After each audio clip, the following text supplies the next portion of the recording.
Hoje, a intenção da prática e do exercício que eu vou propor para vocês é que você amplie a percepção de você mesmo e que autorregule e organize dentro de si os desníveis, as distorções que se apresentam aí na tua vida, na forma de você se ver. Não só diante do espelho, mas para dentro também. Hoje eu vim aqui conversar com vocês sobre os olhos e sobre a visão que vocês têm de vocês mesmas, vocês mesmos. A gente pode ter uma visão completamente distorcida do que a gente é, né? E o que a gente é quando a gente está o tempo todo em transformação, vivendo em relação com o mundo, com o espaço, com o tempo que a gente vive, né? Com as nossas escolhas que vão se transformando. Bom, tem alguma coisa que se configura, né? Com alguma forma de como você se apresenta no mundo, que pode estar ou não alinhada ao teu coração, à tua essência, aquilo que você entende como a sua verdade, que nutre a você mesma e nutre o mundo de alguma maneira sem te ferir. Para mim esse é um parâmetro, sabe? É uma medida para eu entender o quanto eu estou alinhada em mim mesma. Você já parou para perceber como é que você se vê? Não só como você se vê no espelho, mas como é que você se define enquanto pessoa, enquanto a pessoa executando um determinado papel na própria vida, né? Como filha, como companheira, como aluna, como exercendo a tal função que você exerce no trabalho. Como é que você se vê? Quais são os adjetivos que você usa para poder definir a si mesma, a si mesmo, a si mesma? Geralmente a gente se questiona sobre a nossa visão estar deturpada em relação a gente mesma quando a gente pensa numa visão negativa, né? Porque existe uma tendência a gente se inferiorizar, sobretudo quando a gente está falando de mulheres, né? Cis e trans, né? Na sociedade que a gente vive, a forma como a gente se vê, ela está condicionada mesmo a sempre se colocar num patamar abaixo em relação a outras pessoas, né? Que são do nosso convívio, que não seja do nosso convívio, mas sejam nossa referência no mundo, né? Pode ser um artista, pode ser professoras, professores. Mas também existe a possibilidade de você se superestimar. Das duas formas, é uma deturpação do seu olhar sobre si. Será que quando a gente se vê muito acima de outras pessoas, né, e se coloca num lugar de superioridade mesmo, né, em relação a outras pessoas, a ponto de subestimar, subjugar ou humilhar outras pessoas, será que ali não está escondido, né, um medo de ver realmente as próprias fragilidades, aspectos um pouco mais sombrios do que você é? E aí talvez você crie uma imagem, projete uma imagem de uma super pessoa, para nunca nem se dispor à crítica de outras pessoas, porque só de imaginar a crítica e a desaprovação de outras pessoas já dói demais. Então é melhor parecer que está sempre acima, né? Pode ser que você faça isso, pode ser que você não faça isso, né? Mas pode ser que você faça isso num contexto em que você não vai ser avaliada, né? Avaliado, avaliade. Pode ser com pessoas que já se sintam inferiores a você, de alguma maneira. Pode ser na família, pode ser no espaço de trabalho, pode ser na relação com amigas, com amigos, pode ser na relação com pessoas desconhecidas, né? No ônibus, com o porteiro, com as pessoas que trabalham no mercado, com gente que está, de alguma forma, trabalhando para te servir de alguma maneira, né? Querer estar acima o tempo inteiro de outras pessoas, né? E se olhar de uma forma tão arrogante, também guarda uma irresponsabilidade de lidar com a necessidade de melhorar. Porque a gente sempre pode melhorar, né? Isso não precisa ser um martírio. Não precisa ser ruim enxergar que a gente não é tão incrível em alguns aspectos da nossa vida, se a gente consegue também enxergar o que é bom, né? Então ver o que tá capenga fica mais simples, né? Se você se coloca no lugar de aprendiz o tempo inteiro. A gente realmente está aprendendo, né? E tem coisas que a gente quer ser boa, a gente quer ser bom, a gente quer melhorar. Se a gente tivesse um contexto, né, de mundo e de relações interpessoais, onde a gente pudesse se sentir seguro, para manifestar as fragilidades sem se sentir massacrado, né? Talvez fosse um pouco mais fácil. E a gente só cria esse contexto partindo da nossa própria ação, do nosso próprio gesto. E antes de ser generose com outras pessoas, é importante ser com você mesmo. Mas antes precisa acontecer uma regulação desse olhar. Os olhos, na metafísica da saúde, eles falam sobre a percepção, né? Então, toda vez que a gente tem questão nos olhos, a gente está falando sobre a nossa capacidade, naquele momento da vida, de enxergar para dentro da gente o que a gente está sentindo, o que a gente está pensando, o que a gente está vivendo, o que a gente é, o que a gente deixou de ser, o que a gente precisa fazer, o que a gente não deveria ter feito. Toda essa relação com uma percepção para dentro está associada aos olhos, né? Se manifesta nos olhos. E também para a nossa percepção de mundo. Então, os olhos também manifestam como a gente tem olhado para fora. O que a gente entende como o que é a vida, o que a gente entende, como a gente vê as pessoas, como a gente lida com a natureza nas suas outras formas, e como a gente come o mundo pelos olhos. Essa expressão é muito usada na medicina chinesa, né? Que a gente come o mundo com os olhos. É verdade, porque quando a gente olha o que está ao nosso redor, a gente deixa aquilo tocar também o nosso corpo.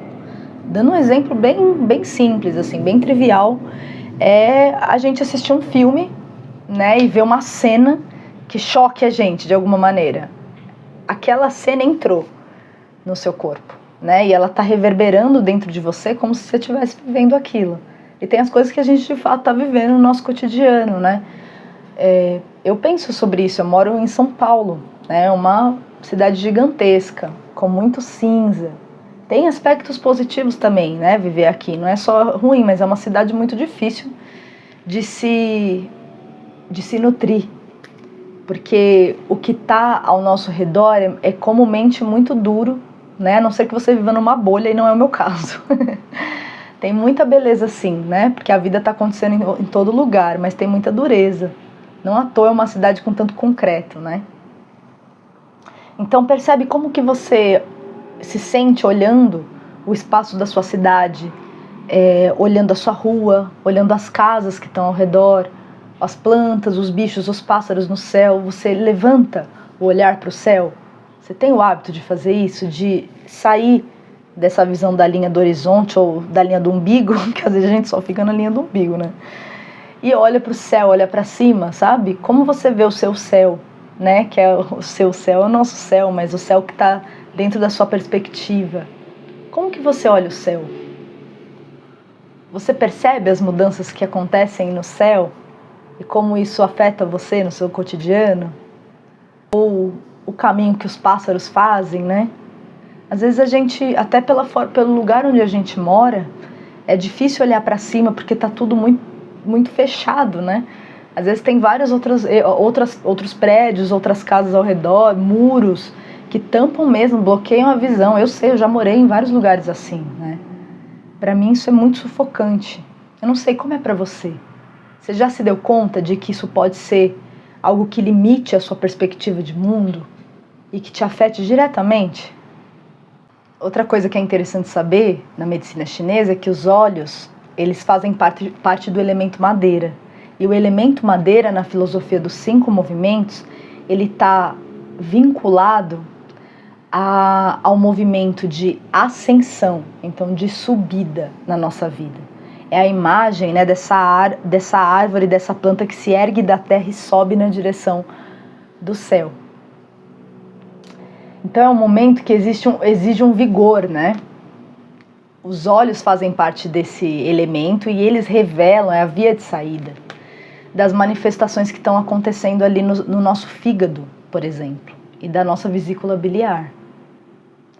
Então veja só, se você sobrecarrega o seu fígado com bebida ou com alimentos que sobrecarreguem esses órgãos, ou se você sobrecarrega com o sentimento da raiva. Gente, quando eu falo aqui de sentimento, de emoções, né, na verdade, eu não tô falando isso com nenhuma intenção de julgamento, tá? Que você deve ser boazinha, boazinho ou não. Não é sobre isso. Mas é sobre a gente entender que o impacto das emoções sobre o nosso corpo, ele é real, né? Quantas vezes, imagina, eu senti muita raiva e sinto ainda. Agora, o que eu faço com isso vai se modificando, né, ao longo do tempo. Às vezes eu tenho mais condições de rapidamente reconfigurar essa raiva para um lugar mais assertivo e resolutivo. E às vezes não, eu fico um tempo para me desintoxicar da raiva e conseguir solucionar sem explodir, né? E às vezes eu explodo. Então, provavelmente você deve ter passado por essas situações também, como eu tô te falando, né? Então não é sobre você não pode ter. Claro que pode, né? Todo mundo pode. Mas se aquilo tá durante muito tempo percorrendo o seu sistema físico, né? Bioquímico, seus circuitos energéticos, a sua vida vai começar a gritar isso. A sua vida vai começar a gritar. Eu vou contar uma coisa interessante que aconteceu comigo há poucos anos atrás, né? Eu fui até a Paulista com uma tia minha, passear um pouquinho, e aí na saída de um museu tinha um homem, né? Um homem assim de meia idade, morador de rua ali da região, e ele estava assim muito furioso, ele estava com muita raiva, muita raiva. E aí ele chegou pedindo um dinheiro e eu realmente não tinha nenhum dinheiro, né, para dar. Às vezes eu dou, às vezes eu não dou, tá, gente? Às vezes eu sinto de compartilhar, às vezes eu não sinto de compartilhar.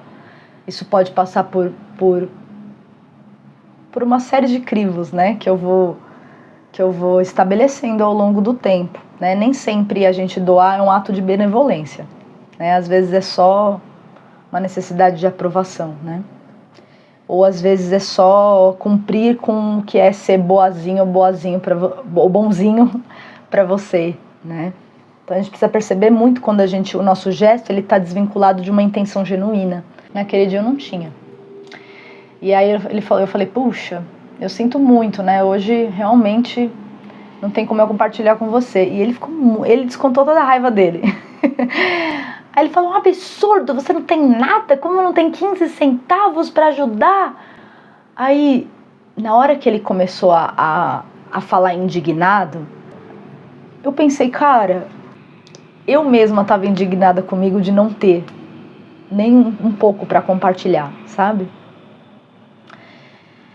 E aí ele começou a falar um monte, um absurdo, ninguém ajuda assim, mas com muita raiva, assim, já gritando.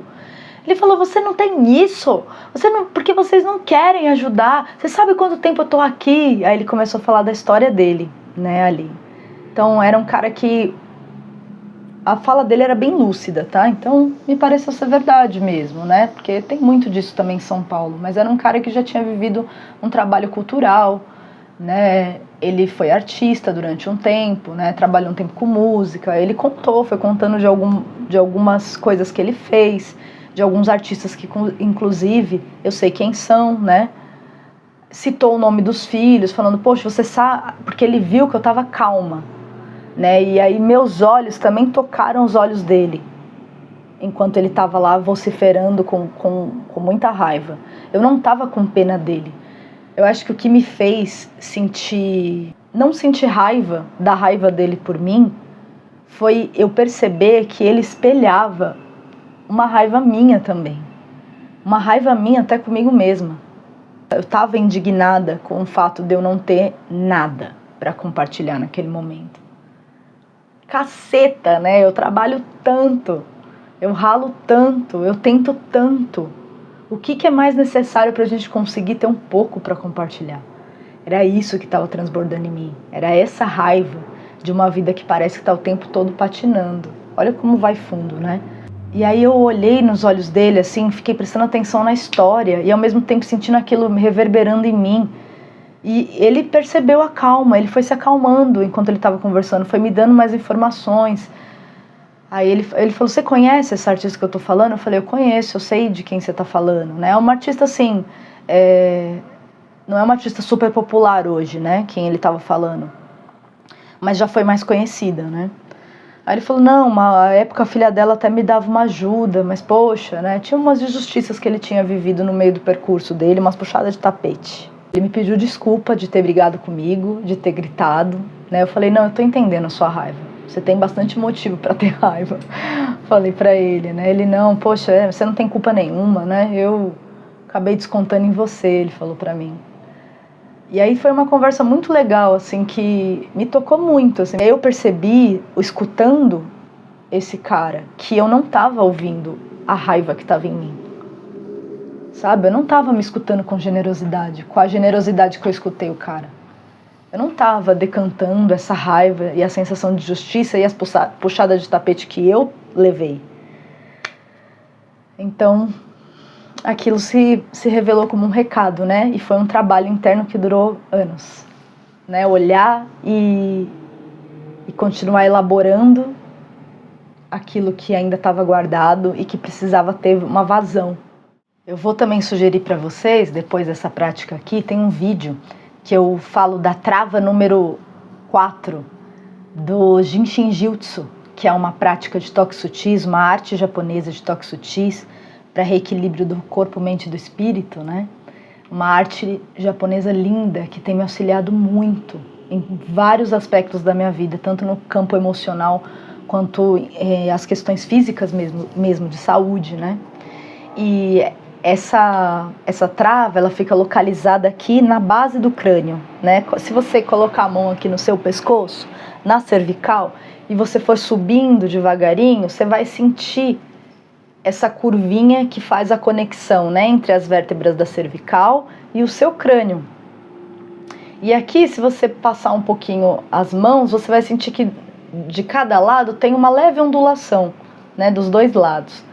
Aqui está a trava número 4, que ela chama a janela. E é uma trava que é usada, chama trava de segurança de energia, tá? Eu estou explicando mais nos vídeos que eu falo do Jinshin Jutsu, mas posso ir trazendo aos poucos aqui para vocês.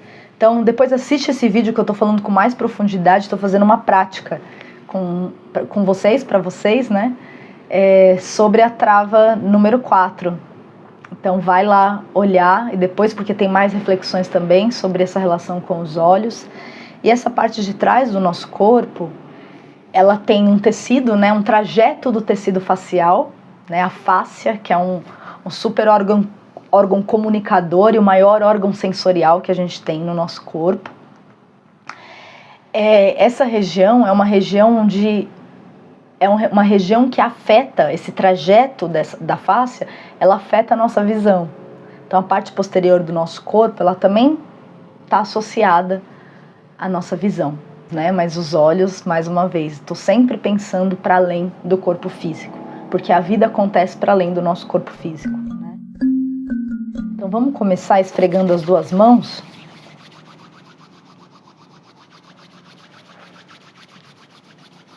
Fica um tempinho aqui sentindo a palma da mão e começa a afastar a mão e aproximar, bem de leve, uma distância bem pequenininha, assim, uma palma da outra, né? Desliza para cima e para baixo,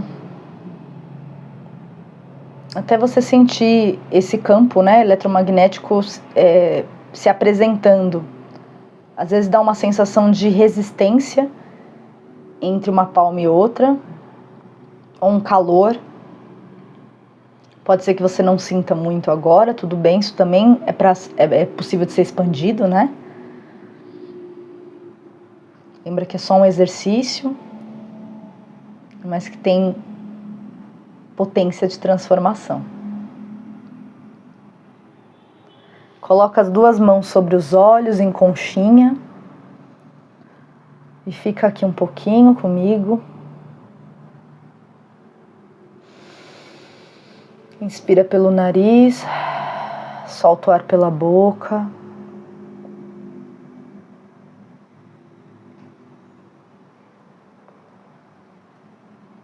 Esse é um exercício que também descansa os olhos, é usado por profissionais de educação somática.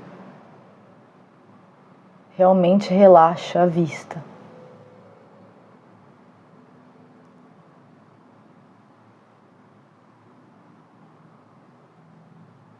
Quando você terminar uma leitura, ou terminar um filme, né, tiver assistido televisão, ficou muito tempo estudando, ou muito tempo no celular, fica pelo menos uns 3 minutinhos aqui.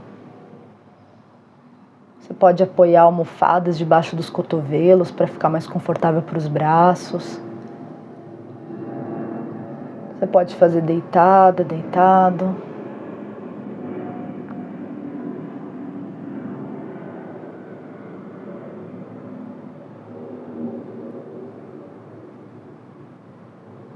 Inspira, solta o ar. Inspira, solta o ar. Mantenha as mãos e agora abre os olhos aí dentro das suas mãos e olha para o lado direito e para o lado esquerdo, bem devagarinho. Como se seus olhos estivessem fechados numa caixinha. Percebe onde entra a luz entre seus dedos e continua movimentando os olhos para a direita e para a esquerda. Inspira e continua movimentando.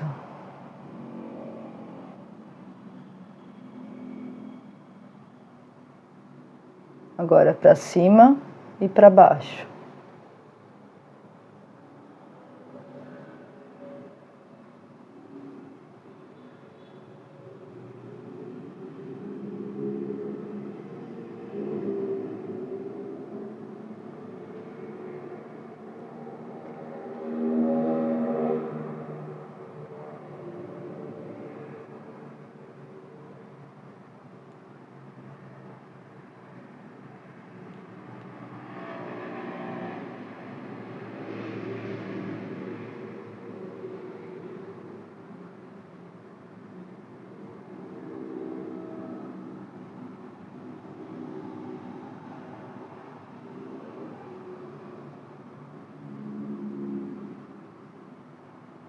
E agora faz movimentos circulares, olhando para cima, lado, baixo e outro lado.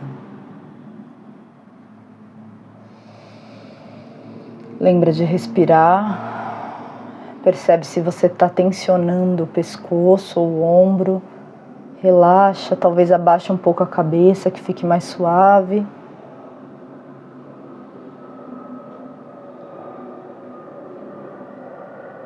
E agora para o outro lado.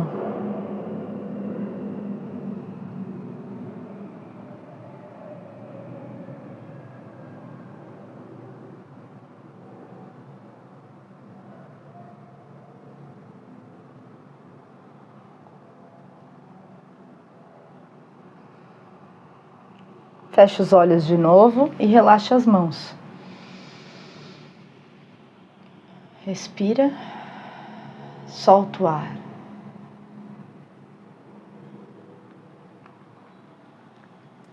E agora, se você está topando esse exercício comigo, eu vou sugerir que você intencione aí para você mesma qual é a verdade sobre mim que eu estou me privando de saber.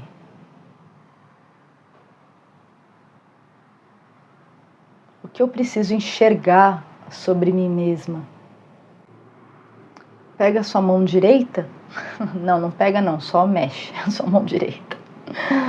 Coloca a ponta dos dedos aqui no espaço entre as sobrancelhas e massageia. Esse é outro exercício para descansar a musculatura que é próxima ao músculo ao redor dos olhos, né? E aí a gente relaxa os olhos fazendo isso aqui. Faz movimentos circulares. Depois para o outro lado.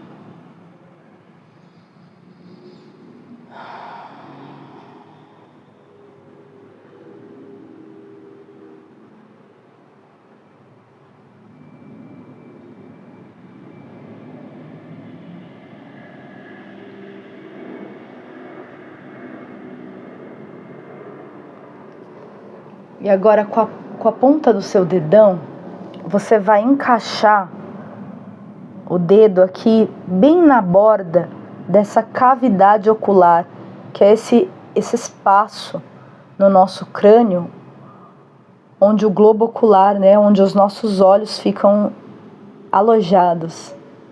E você vai deslizar suavemente, num vai e vem, por toda essa bordinha da cavidade. É tão interessante, gente, porque essa parte, né, do corpo chama também órbita ocular. Faz por baixo também com o dedo indicador, tá? Eu vou falando algumas coisas aqui para vocês.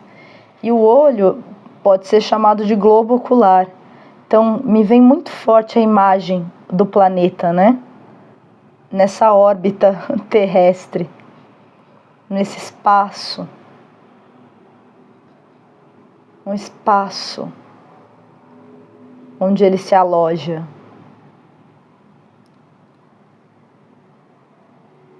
Desliza para frente, para trás, para frente, para trás. E vai percorrendo, às vezes dá um pouquinho de aflição, tá? Que não é um lugar que a gente está acostumado a tocar, mas vai com sutileza. Não faz força, não aperte os olhos, é na borda óssea. Desliza.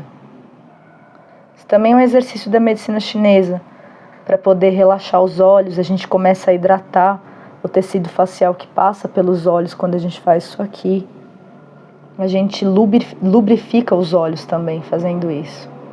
Se você colocar o dedo indicador um pouco mais apoiado, né? Não só a ponta, na parte de baixo aqui dos seus olhos e esfregar para frente e para trás, mais ou menos 50, 60 vezes, você vai perceber que o seu olho ele se lubrifica assim, quase imediatamente, gente, depois dos movimentos, sabe? É muito interessante, é muito bom a gente deixar nossos olhos úmidos, né? Ele é praticamente feito de água. Não é para ficar seco. Da mesma forma que nosso mundo, né? Praticamente feito de água. Também não é para ficar seco.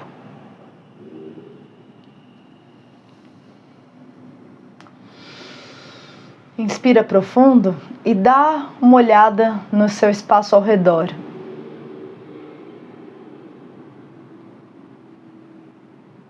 Observe os detalhes das coisas que estão próximas a você.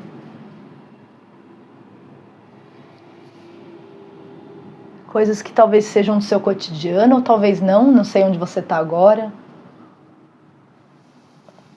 Olha pela janela, se você tiver uma janela perto de você, e tenta alcançar o que está mais longe do seu campo de visão, né?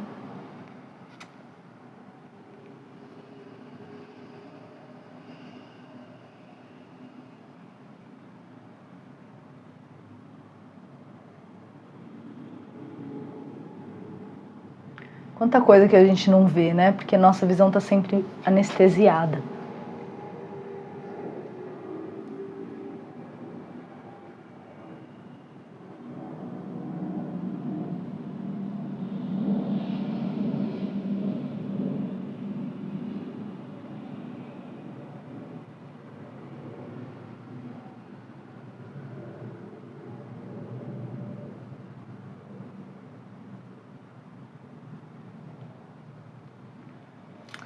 Agora eu vou te passar outro exercício.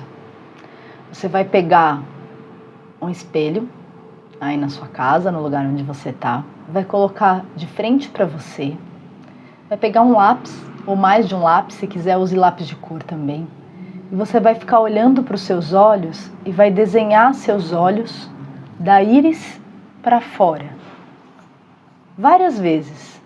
Mais uma vez, aqui não é um exercício que exige que você tenha habilidades, né, artísticas em relação ao desenho. A gente está falando de um envolvimento pessoal, que é mais do que desenvolvimento pessoal, né?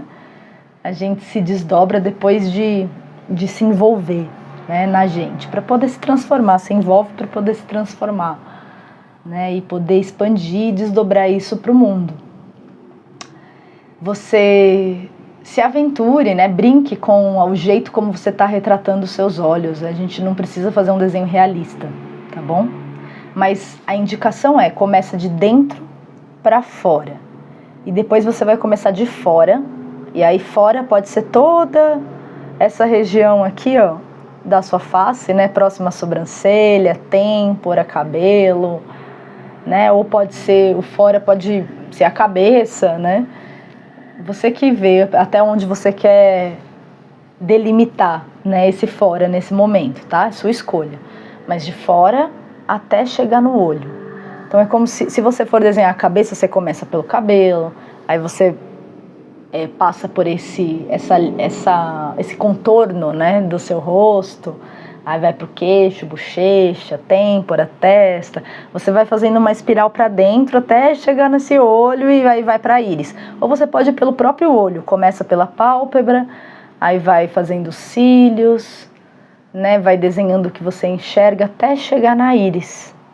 É provável que ele fique meio torto, tá bom? Não tem problema. A gente está entrando na gente para poder se ver melhor. Bom, para você ficar com essa sensação que a gente está fazendo junto, né? De alguma forma a gente está junto agora.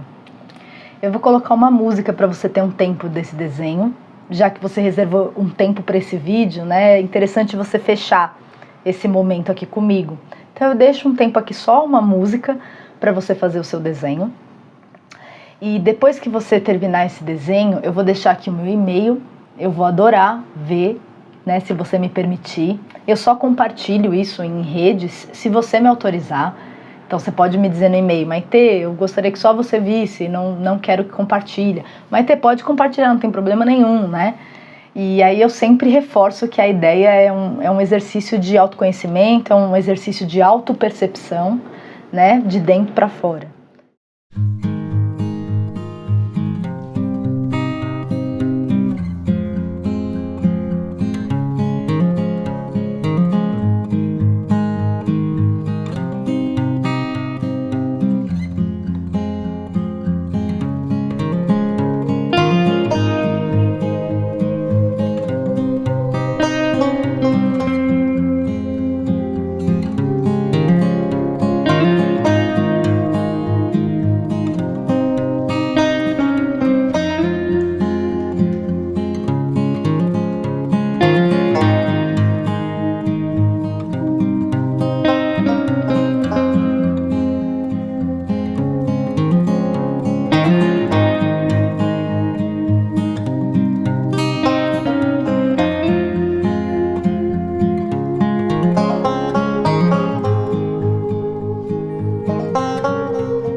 Então, eu realmente acredito que a gente pode cultivar aqui uma comunidade onde a gente se apoie para a gente poder crescer junto.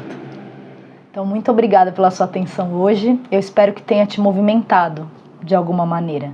Ao longo desses dias, depois desse exercício, vai anotando num caderno coisas que você tem percebido em você, né? Coisas que você se deu conta, que talvez estavam ali meio guardadas, ou comportamentos que você não percebia que agora você se deu conta. Talvez venha de fora, como chegou para mim, né? Uma pessoa talvez espelhe para você o que está dentro de você.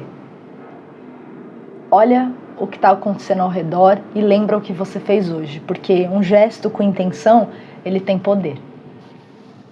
Um grande beijo, até semana que vem.